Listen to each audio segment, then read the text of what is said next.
Hey guys, this is Dan from Let's Tank, and today let's talk about starting your Withered Army training and what your starting goals will be.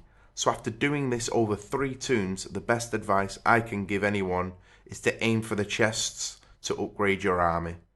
10 chests being priority, as these give epic upgrades, and the 5 mainly increasing the health of your Withered. Score does not really matter, but the more you get, the better rep and rewards at the end of the instance. A score of 425 is enough to get all the rep possible to my current understanding.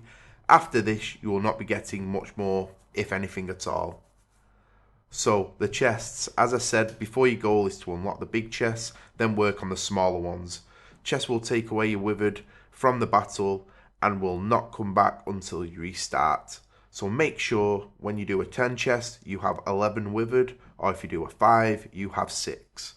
If you do not and you have the exact number, it will end the instance. This is a good way to finish it though if you run out of options. And by that I mean you don't think you're going to kill the boss and there's no Withered for you to pick up or anything like that. So you just want to end it. So the loot we get from this is, at the end there are a number of items you can get from the different chests which you've received through the dungeon, as well as a chest for the score. These range from upgrades for your Withered army, artifact power, rep for Nightfallen, as well as gear for yourself, which does have a chance at Titan Forging all the way up to 850 currently. So when we start this instance, we have an extra action button. I do recommend keybinding this extra action button, as you're going to be pressing it a hell of a lot and you don't really want to be clicking it too much. It just takes your eyes off the main goal.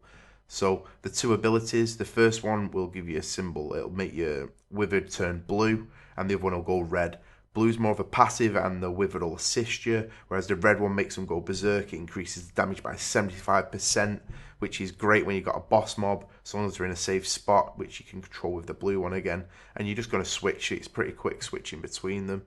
And basically, if you want to do damage, make them go berserk. When you're not and you're running about, make them go blue. Mastering this will be the difference between being able to get them 10 chests and failing miserably. You really do want to practice with this on your first run through. Don't rush it too much. There's no rush in this place. Wait for cooldowns. Every big mob you fight or boss, just wait for the cooldowns to come back up.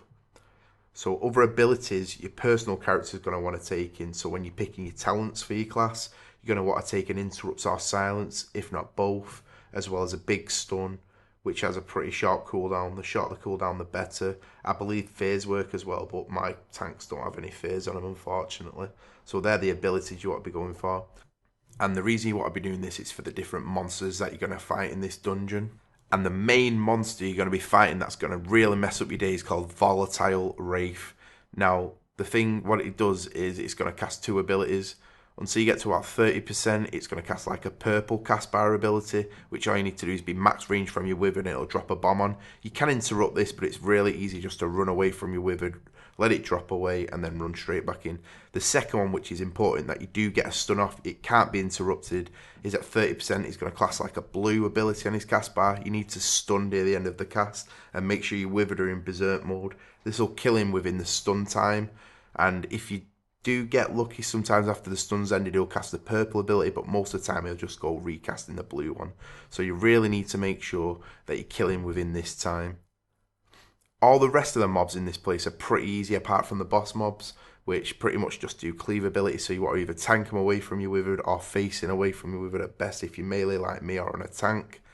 You also really want to try not to overpull the mobs, as some of the mobs will just aggro drop off you randomly and just fixate on some of your Withered and just whittle them down. So if you have a low one, it's going to whittle down and it's going to go into that run mode, which is really annoying when you find a boss. They'll just run away and you've got to run away yourself just to be able to catch them, and this puts you all off. It'll get you disorientated, it'll make you start cleaving your other Withered, and you just don't want to do that. You want to keep your Withered as high as possible. Now, talking of that, in your top, or wherever your buffs are, man, are in the top right, you'll have a little Withered, and on this it'll tell you the average health of all your Withered, as well as how many Withered you currently have. Now this buff is really helpful, and you should always be kind to check on this to see if any Withered are getting attacked or if you're losing health somehow. So just keep an eye on that buff. It looks like a little mask with a green background. So the other really cool thing about this place is the bosses in it. Now there's one mandatory boss called Dro, which I'll quickly go over. Now he's an assassin boss. He'll engage once you start going down the first stairways and you hit a cave, and he's just on the right. He'll randomly spawn, but most of the time he comes up as soon as you enter the hallway. Now there's a real easy way to cheese this guy, which is if you get rid of all your Withered and just keep one up, he won't do his main ability, which is a charge. Now if you have multiple Withered up, he's going to charge between all the Withered.